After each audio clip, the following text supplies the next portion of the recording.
آمين آمين استجب دعانا ولا تخيب سيدي رجانا آمين آمين استجب دعانا ولا تخيب سيدي رجانا.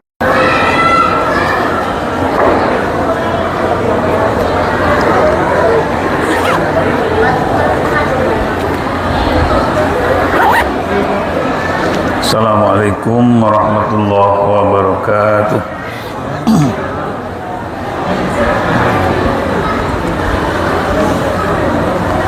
Bismillahirrahmanirrahim. Alhamdulillahi rabbil alamin wassalatu wassalamu ala asrofil anbiya wal mursalin sayyidina wa habibina wa qurrati a'yunina maulana Muhammadin wa ala alihi wa sahbihi ajma'in. Subhanaka la ilma lana illa ma 'allamtana innaka antal alimul hakim. La haula wa la quwwata illa billahil aliyyil azim. Amma ba'du. Hadratul muhtaramin, para alim, para ulama, para mustami'in wa mustami'at rahimakumullah. Kita mulai pertemuan kita pada malam hari ini dengan membaca Al-Quran dengan harapan mudah-mudahan hajat kita sekeluarga dapat dikabulkan oleh Allah Subhanahu wa taala. Mudah-mudahan diberikan kesehatan, diberikan panjang umur. Tujuannya adalah untuk beribadah kepada Allah lebih maksimal. Allah amin ya rabbal alamin. Al-Fatihah. A'udzu billahi minasy syaithanir rajim. Bismillahirrahmanirrahim. Alhamdulillahi rabbil alamin arrahmanir rahim maliki yaumiddin iyyaka na'budu wa iyyaka nasta'in. Ihdinas siratal mustaqim siratal ladzina an'amta 'alaihim ghairil maghdubi 'alaihim waladdallin. Bismillahirrahmanirrahim. Masuk ke hadis ke-8 dari bab. Wa Nabi Hurairah radhiyallahu anhu. Lan den riwayataken saking Abi Hurairah radhiyallahu anhu mugi-mugi ridhone sapa Allah anhu saking Abi Hurairah. Diriwayatakan anna Rasulullah ing sedhurunge Rasulullah Muhammad sallallahu alaihi wasallam qala ngendika minal Qur'ani iku setengah saking Al-Qur'an suratun utawi surah salasun ayatan kang ana 30 ayat syafa'at kang maringi pertolongan apa salasuna atau suratun as-salasuna lirajulin maring wong lanang hatta ghufira lahu hingga den ngapura sapa lahu rajul wa ya utawi salasuna iku tabarakalladzi biyadihil mulku ila akhir surah. Rawahu Abu Dawud ngriwayataken ing hadis sapa Abu Dawud wa Tirmidzi dan Tirmidzi wa qala hadisun hasanun. Hadis ini diriwayatkan dari Abu Hurairah bahwa Rasulullah pernah bersabda begini, sebagian dari Al-Quran itu ada surat yang jumlahnya 30 ayat yang barang siapa yang membacanya akan mendapatkan pertolongan, mendapatkan syafa'at dan dosanya diampuni. Surat apa yang isinya 30 itu? Yaitu adalah Tabarakalladzi biyadihil mulku wa huwa ala kulli syai'in qadir. yang dinamakan dengan surat muluk. Surat muluk ini Bapak, kalau bicara faidahnya, gampang rezeki, jalbur rizik. Saya telah membuktikan sendiri. Dulu di pondok kalau kiriman telat, mau coba surat Al-Muluk, dibaca oleh satu hari nongol, Bapak itu datang. Alhamdulillah. Setelah dikirim selesai, surat muluknya juga selesai. Itu ilmunya santri itu. Tapi kalau kirim sampai telat 1 minggu, si muncul surat muluk. Bisa setiap waktu sekian kali. Tapi mandi datang semua. Kalau sekarang kan surat muluknya pakai telepon, Pak. Kirimnya kurang belum, Pak. Lek ngirim jalur iki enak mondok sekarang. Kalau dulu ya telat 1 bulan ya biasa. Telat 1 bulan. Kiriman bulanan, telatnya 1 bulan. Ya untung sak pondok itu koyok dulur, pinjam sana ya. Jadi kembali memang di sini istilahnya fadilah daripada keutamaan daripada surat Al-Muluk adalah diampuni dosanya dan mendapatkan syafaat untuk orang yang membaca itu. Jumlahnya 30 ayat.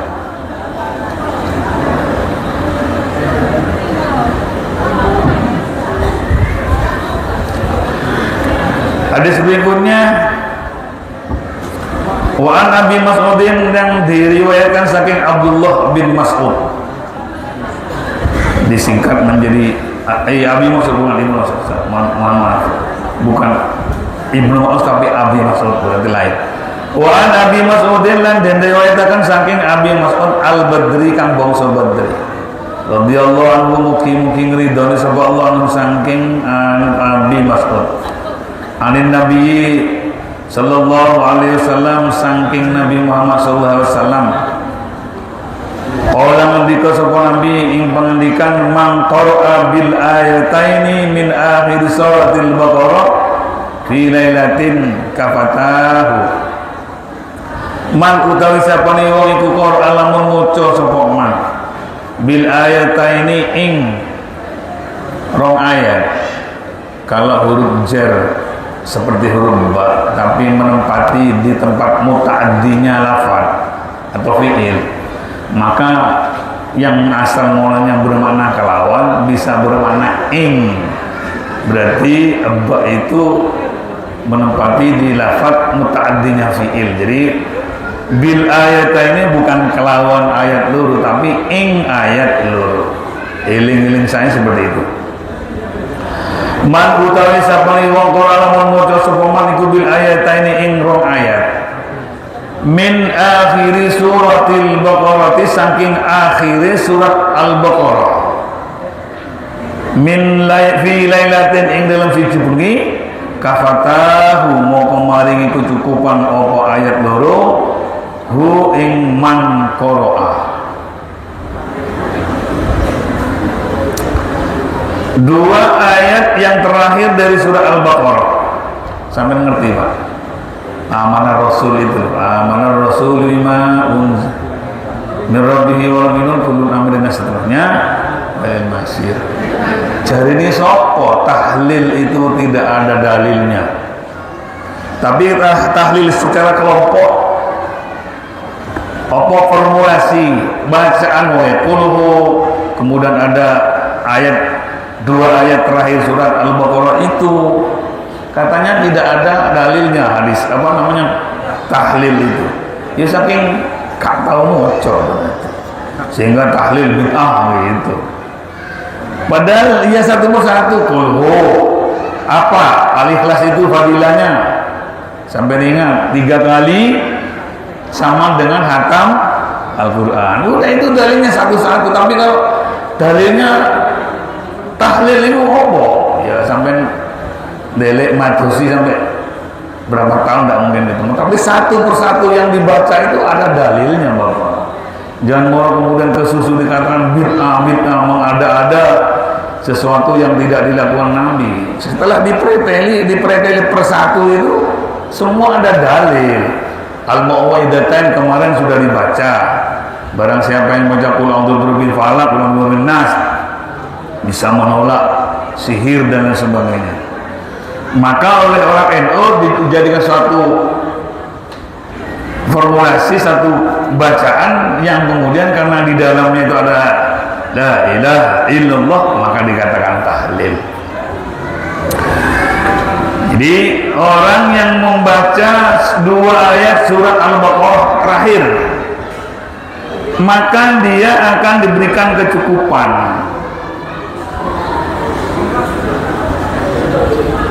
Jadi amanah Rasul bima unzila dan seterusnya, Rabbana wa ilaikal masir, itu 2 ayat. Itu kalau dibaca, maka dia akan mendapatkan kecukupan dari Allah. Artinya ya amanah Rasul dan seterusnya.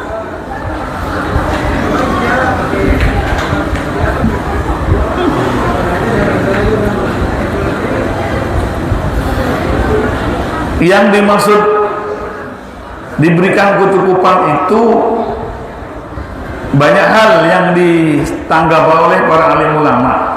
Ada yang menanggapi man qara'a khatimata suratil Baqarah, barang siapa yang membaca akhir dari surah Al-Baqarah hatta yukhtimaha atau hatta yakhtimaha, sehingga menghataminya fi lailatin, dalam satu malam, pada malam hari, apa jaminannya? Ajza'at anhu qiyamu tilkal lailati, maka menyamai, mencukupi, dalam artian menyamai, dianggap dengan orang yang bangun malam pada malam itu, padahal hanya membaca dua ayat. Ada yang mengatakan qila kafatahu, yang dimaksud kata itu ada al-makruhu tilkal lailah, barang siapa yang membaca 2 ayat terakhir surah Al-Baqarah, maka dia akan dijaga oleh Allah dari sesuatu yang tidak diinginkan. Kapan? Tilkal lailah, pada malam hari itu. Jadi yang dimaksud 2 ayat itu akan mencukupi kepada orang yang membacanya. Yang pertama tadi ditanggapi oleh ulama bahwa bacaan 2 ayat itu akan menyamai dengan qiyamul lail pada malam itu. Itu fadilahnya. Ada yang menanggapi oh enggak, beda, artinya kafatahu itu akan dicukupi oleh Allah, ditanggung al-makruh, anil makruh, dari sesuatu yang tidak diinginkan, fi tilkal lailati, di dalam malam itu. Ai wa dafa'ata an sirrul insi wal jinni, dia akan dijaga oleh Allah, ditolak oleh Allah dari kejelekan manusia seperti sihir, seperti orang-orang yang niat tidak baik kepada kita, wal jinni, dan termasuk kejelekan dari jin. Jin itu Bapak, seperti yang pernah saya sampaikan, umurnya memang ribuan tahun. Kadang jin itu siap menjadi pelayan kita. Kalau sudah jin menawarkan diri kepada kita untuk menjadi pelayannya, itu jangan enak-enak, sehingga bisa menebak barang hilang, garis miring jadi dukun, jadi karena ada pendampingnya itu. Tapi satu ketika nanti anak-anak kita, cucu kita, bahkan cicit kita dan seterusnya, ada yang lebih rendah dari jin itu, maka anak itu akan dijadikan hambanya. Oleh jin itu akan dijadikan hambanya, artinya bisa jadi nunsewu, bisa gila, balas dendamnya. Kebaikan dia bisa akan membalas pada anak keturunan kita apabila tepat anak kita itu tidak sederajat, bahkan kalah derajat dengan jin yang pernah disuruh oleh orang tuanya. Jadi ya ada memang jin yang Islam itu ada. Orang ulama-ulama terdahulu itu Bapak Ibu, kalau jadi imam sholat subuh contohnya, yang sholat 2 shop, 2 baris, Tapi ketika ghairil maghdubi alaihim waladdallin, aminnya banter. Amin. Wadah nih. Ternyata yang amin bukan hanya bangsa menungso, tapi juga jin itu bisa berjemaah kepada kita. Kalau jin yang muslim, apalagi jin yang kafir, wah jahatnya setengah mati. Jadi orang yang membaca dua ayat tadi itu bisa dijaga oleh Allah, sebab membaca itu akan dijaga dan ditolak darinya wa dafa'ata anhu syarrul insi wal jinni, kejelekan menungso dan kejelekan jin. Kejelekan menungso itu bisa menungso bisa minta bantuan kepada jin sesuruhannya, sehingga ada istilah santet dan lain sebagainya. Jadi apa tadi itu surat dua ayat akhir surat Al-Baqarah itu hadisnya sahih jelas. Jadi kalau panjenengan kerso monggo sampai waos sampai baca dua ayat itu aman Rasul. Kalau nggak sempat ya nunggu tentang tahlilan aja. Nah, pasti dalam tahlilan itu ada amanah Rasulnya. Malam itu akan dijaga panjenengan dari kejelekan manusia dan kejelekan jin.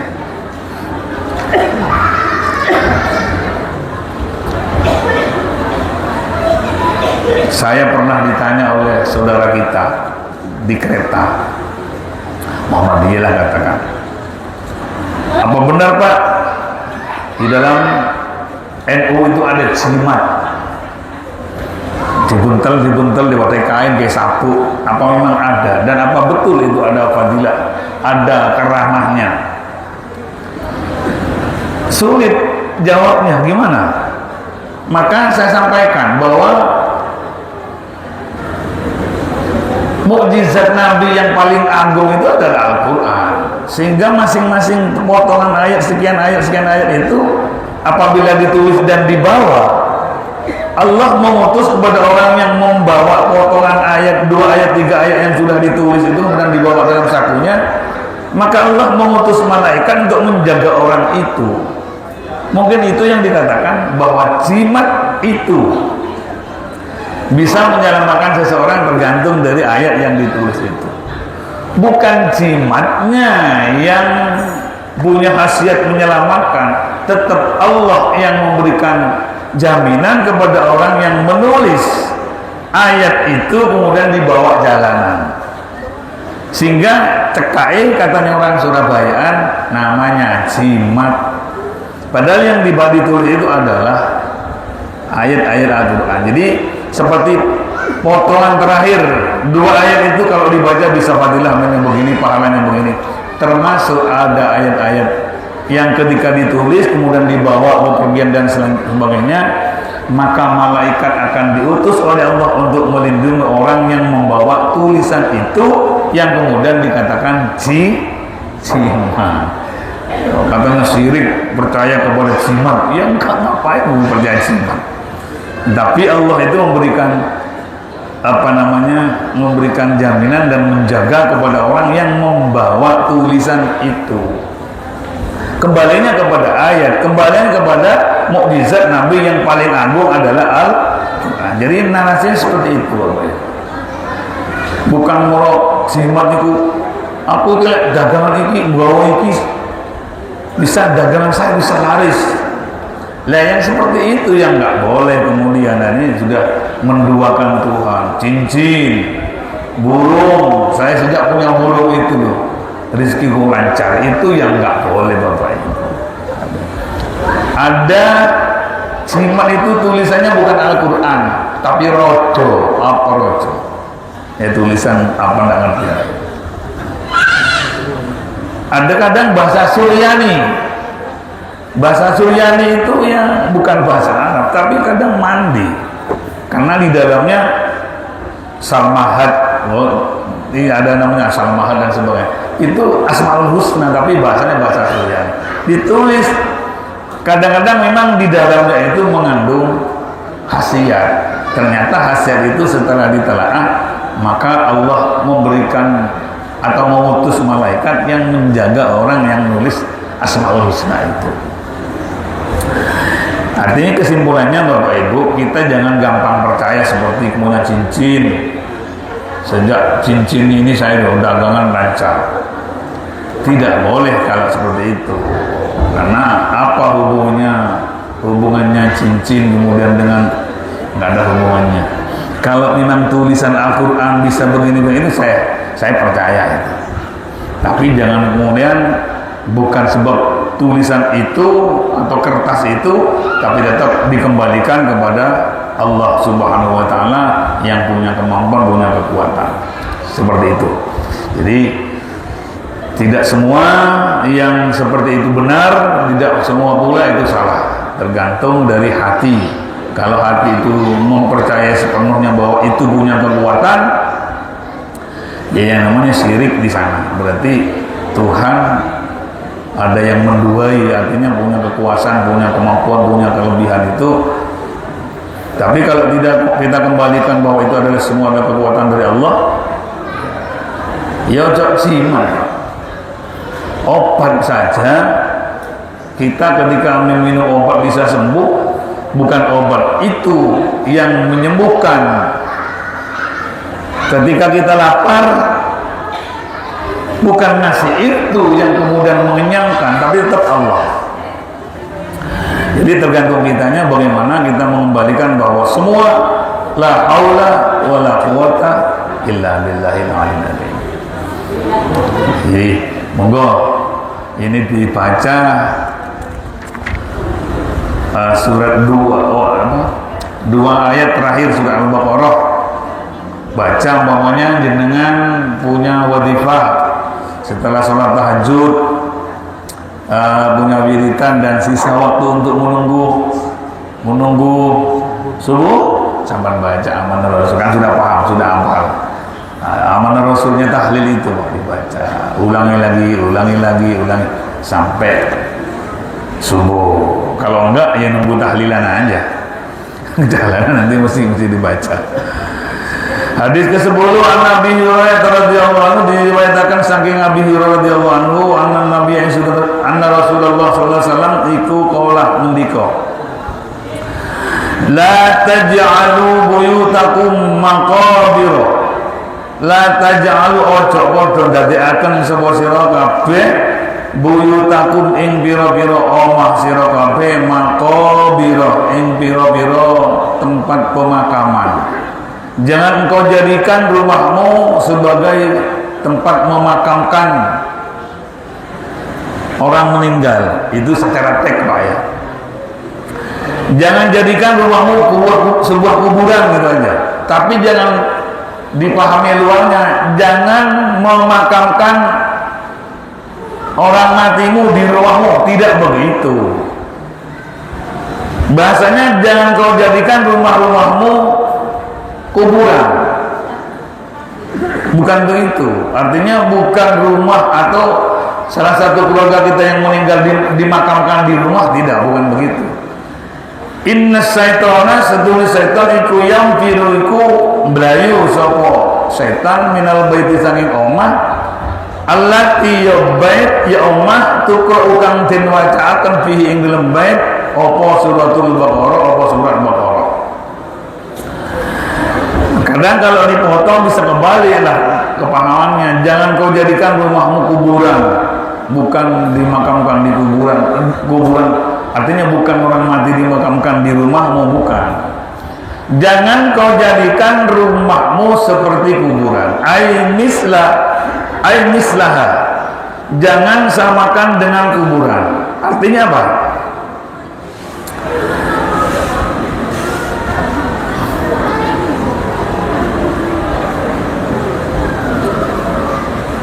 Aila takun buyutakum mislaha, jangan kau jadikan rumahmu seperti kuburan.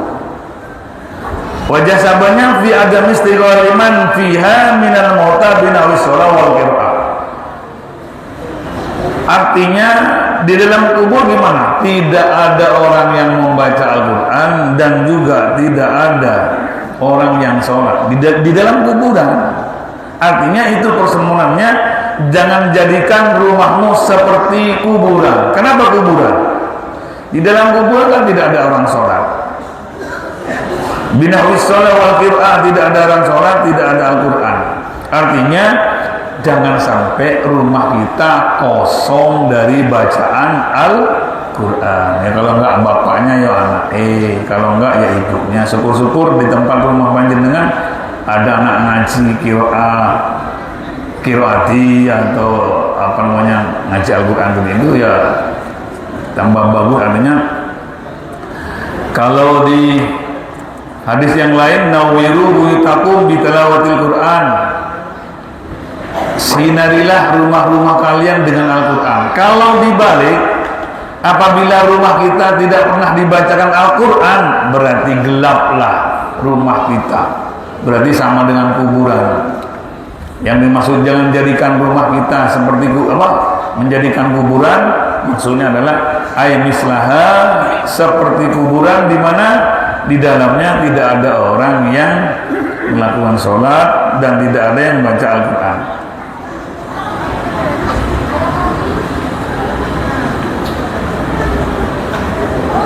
Inna syaitona, karena syaitan itu yang biru itu bisa lari minal bait, di rumah itu Allah ditukul fi suratul Baqarah, rumah yang dibacakan di dalamnya surah Al-Baqarah, setan gak kerasan pasti nyingkri. Menurut hadis di sini yang diriwayatkan oleh Imam Muslim, rumah yang dibacakan surah Al-Baqarah itu aja maka akan ditinggalkan oleh syaitan. Dan kalau rumah tidak dibacakan Al-Quran berarti sama dengan kuburan. Artinya ya sepi, nggak ada orang sholat, tidak ada orang ibadah. Itu rumah. Kalau jiwa kita, kemarin sudah dijelaskan, kalau ada seorang yang sama sekali tidak hafal ayat Al-Quran, kita satu ayat pun tidak hafal, surat-surat pendek nggak hafal, itu bagaikan rumah yang tidak ada lampunya, gelap. Kalau orangnya hafal Al-Quran, wah rumahnya cerah. Kenapa? Penuh dengan cahaya. Kenapa? Karena di dalam tubuhnya ada Al-Quran, hafal Al-Quran. Ya kita paling tidak, walaupun tidak hafal keseluruhan, ya Al-Ikhlas hafal, ya lumayan lampu 5 menit 5 watt. Syukur-syukur Yasin hafal, syukur-syukur surat yang fadilahnya besar itu hafal, ya lumayan ada lampunya. Tapi kalau sama sekali nggak ada Al-Quran, artinya tidak hafal Al-Quran, ayat-ayat pendek, surat-surat pendek nggak hafal sama sekali, berarti jiwa kita ini gelap, nggak ada lampunya. Itulah perumpamaan Al-Quran. Dari pentingnya Al-Quran, maka orang yang membaca Al-Quran itu disamakan dengan orang yang bisik-bisik dengan Allah. Kenapa? Kalamullah, firman Allah, dawuhnya Allah, kita baca. Demikian itulah sehingga dikatakan Al-Quran itu adalah ibadah yang paling utama. Sehingga kebalikannya, apabila kita tidak hafal Al-Quran sedikit pun, maka dianggap gelap jiwa kita, tubuh kita. Dan begitu juga rumah, kalau rumah tidak dibacakan surat-surat Al-Quran di dalamnya, maka bagaikan pemakaman, gelap dan senyap, sepi. Jadi kalau dibacakan Al-Quran maka akan bersinar, apalagi ditempati sholat tahajud suami istri. Sampean kalau mau bangunan istri sing males itu gak usah dibukai, sampean sholat tahajud sendirian ya. Nyam lampunya sampai nyalakan semua. Engko sing wedok wis gak enak dhewe, gak enak dhewe rek. Bojoku sholat tahajud wae sih turu wae. Akhirnya sehari 2 hari gak enak dhewe, mesti bangun. Cobalah. Tapi jangan kebalik, sing bangunin kok istrinya. Mas, wis jam 4. Wis gak apa-apa sing penting tahajud. Hadis selanjutnya, an Ubay bin Ka'ab radhiyallahu anhu, diriwayatkan saking Ubay bin Ka'ab. Ubay ini Ubay bin Ka'ab ini salah satu sahabat yang dikatakan Sayyidul Qurra. Apa ya, paling baiknya bacaan-bacaan Al-Quran pada zaman Nabi. Dan sahabat yang enak lagi suaranya itu sahabat Mu'ad bin Jabal. Mu'ad itu kalau membaca Al-Quran tenang hati, suaranya merdu katanya. Makanya beliau itu kalau jadi imam asik di dalam membaca Al-Quran sehingga lupa bahwa jamaahnya itu orang sing lara untu, orang sing retok sakit, ada yang sepuh sudah tua, lupa. Akhirnya Mu'ad bin Jabal itu sampai lupa itu. Bisa jadi surah Al-Baqarah itu selesai. Saking nikmatnya membaca Al-Quran, karena sahabat itu rata-rata faham tentang arti itu. Tapi walaupun mereka faham, tingkatan keilmuannya juga beda. Seperti Ubay bin Ka'ab ini adalah salah satu tokoh yang dijuluki dengan Sayyidul Qurra. Apa ya? Sayyidnya para pembaca Al-Quran. Dan pemahaman Al-Quran yang begitu tinggi, sama dengan Abdullah bin Abbas diantaranya. Abdullah bin Abbas itu sampai ada namanya tafsir Ibnu Abbas. Dan Ubay bin Ka'ab itu orangnya sopan sekali, dan hilim itu lebih dari sabar, lebih sabar dari sabar. Itu hilimnya. Orangnya alim, suaranya bagus, orangnya sopan santun, lengkaplah di sana. Sehingga Ubay bin Ka'ab ini pernah ditanyakan oleh Rasulullah. Qala Rasulullah sallallahu alaihi wasallam, "Ya Abul Mundir, hei Abi Mundir." Ubay bin Ka'ab ini, "Ya Abul Mundir, hei bapaknya Mundir, atadri ayu ayatin ono tawru sapa sira?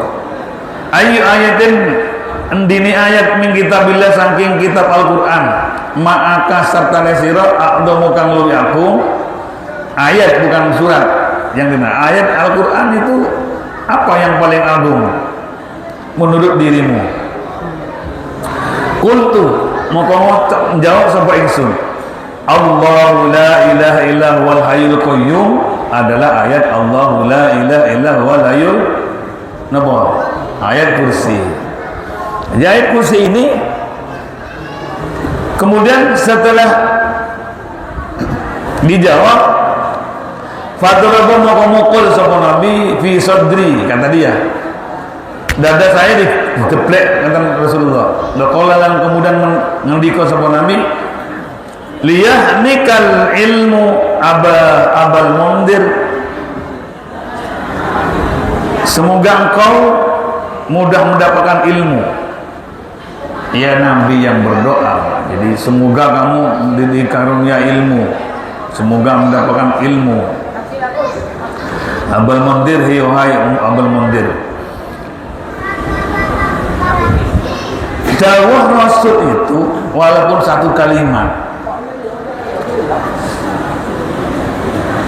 pasti mandi. Yang berdoa itu Nabi. Contohnya dulu Bapak Ibu, ketika Rasulullah melihat Sayyidina Umar masa kafirnya, Sayyidina Umar itu berperang jangankan luka, berat sedikit pun tidak pernah itu. Saking beraninya, saking pandainya memainkan pedang itu, Sayyidina Umar tidak pernah luka, tidak pernah berat sedikit pun dengan perang, tidak pernah. Rasulullah melihat, wah Umar kawan, kalau dibiarkan Umar ini nanti mati kabeh orang Islam. Akhirnya Rasulullah doanya pendek. Allahumma izzal Islam bi Umar. Ya Allah, muliakanlah Islam ini dengan Umar. Satu seret doanya Nabi.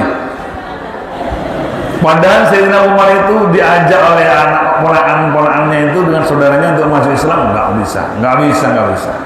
Tapi kena Nabi, Allahumma izzal Islam bi Umar. Ya Allah, muliakanlah Islam ini dengan Umar ya Allah. Sehingga Umar langsung datang ke dalam Rasul, bawa pedang terhunus, Seperti yang pernah saya sampaikan, Sayyidina Umar itu masa kafirnya, kalau pedangnya terhunus, apapun sebabnya, malu untuk masukkan ke dalam sarung pedangnya sebelum dapat nyawa satu. Kudu saya mati, izin katanya. Kalau terlanjur cabut ini harus ada cari gara-gara. Orang nggak mesti dibunuh itu, baru dimasukkan. Tidak ketika Nabi Muhammad begitu yang sahabat, Rasulullah anggap namanya belajar ilmu. Ternyata Sayyidina Umar datang dengan pedang yang terhunus. Sahabat yang lain, aduh mati Muhammad, mati Muhammad. Sembunyi semua sahabat-sahabat cing nanggung-nanggung itu. Aduh, daripada yang saya dibunuh, mending. Beda dengan Abu Bakar, Umar, Utsman, Ali. Umar ya bukan. Abu Bakar, Utsman, Ali dan yang lain. Katanya Abu Bakar, Umar, jangan macam-macam kamu. Sebelum Rasulullah dibunuh, bunuh saya dulu. Tanding dengan saya. Sayyidina Umar enggak jawab, pokoknya maju. Yang lain semburat. Waduh, ini bahaya Umar ini kalau apalagi pedang terhunus, jangan-jangan saya yang kena sasaran nanti. Ternyata setelah menghadap Rasulullah, pedangnya dipatahkan, dibuang, artinya dia bersahadah, asyhadu an la ilaha illallah wa asyhadu anna muhammadar rasulullah. Lucunya sahabat-sahabat yang sembunyi itu delok situ-situ, anak gua tahu dikira Rasulullah sudah meninggal itu. Ternyata masuknya ke sana ke dalam itu tujuannya untuk memang untuk masuk Islam. Setelah masuk Islam, Sayyidina Umar ini Pak orangnya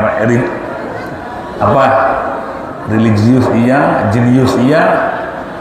Banyak ide-ide baru dalam kepemerintahan Sayyidina Abu Bakar itu ketika Umar sudah masuk Islam, dan usulan-usulan kenegaraan, diantaranya pengantaran surat pakai pos, itu Sayyidina Umar dulu itu.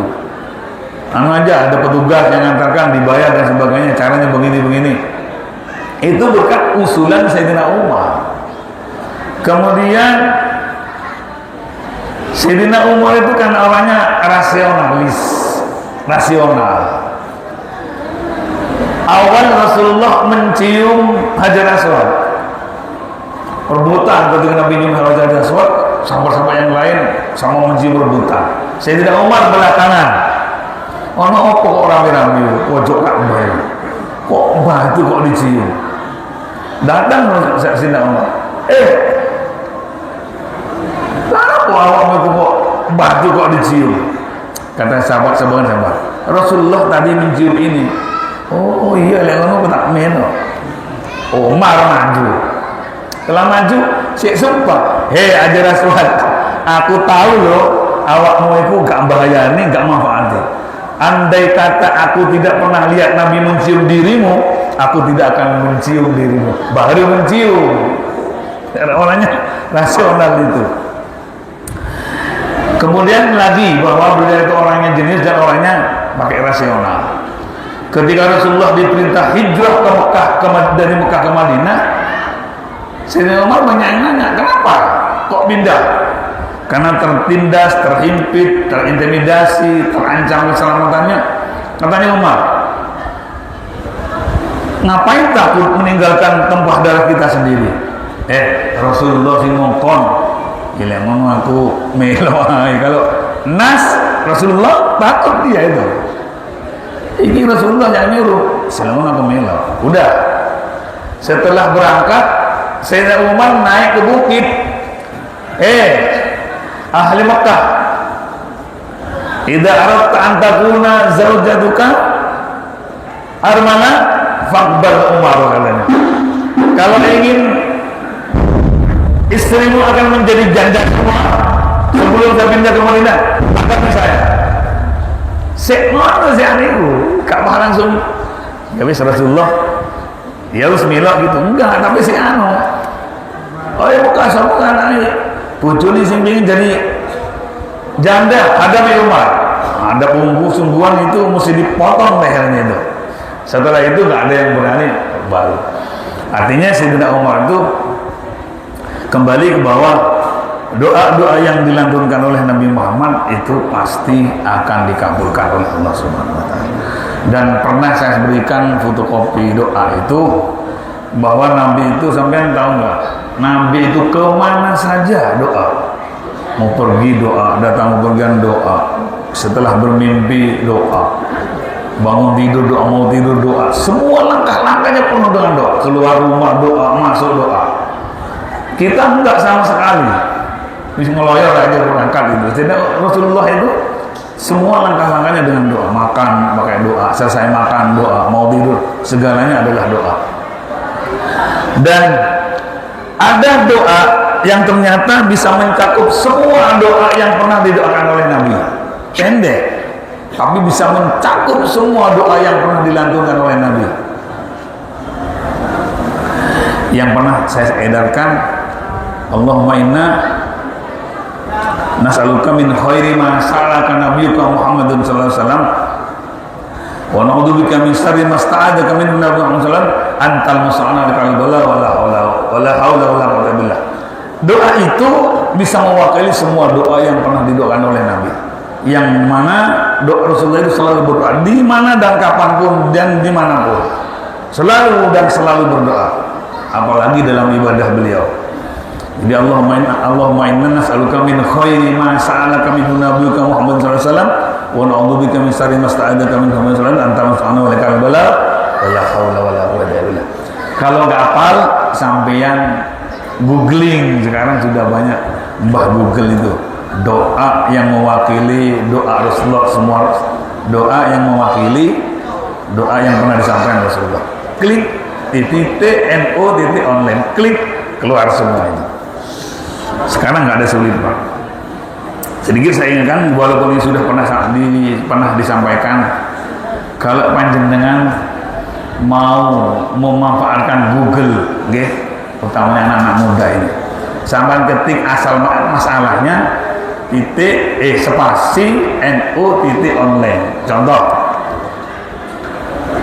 berkurban dengan sapi betina, spasi .no.online, klik, wah yang keluar itu NU semua yang jawab, boleh, tidak boleh, boleh. Zakat fitrah dengan uang, spasi .no.online, klik, kitabnya keluar semua, sampai dikira alim sampai ini. Bahasa Indonesia, bahasa Arab di dalamnya. Jadi untuk bisa menjawab, jangan tanpa NU online, sebab yang keluar nanti bisa Islam-Islam yang lain. Bapak Ibu, demikian yang saya hormati, ciptakan di rumah kita senang beribadah, utamanya dengan Al-Quran Al-Karim. Jangan sampai kosong rumah kita dengan Al-Quran, sebab bila kosong, setan semakin kerasan di rumah kita. Dan kita usahakan ada yang dihafal lah, surat-surat pendek itu, surat Al-Kausar, surat Mau'idatan yang paling tidak ya ada yang dihafal. Jangan pas sama sekali tidak hafal.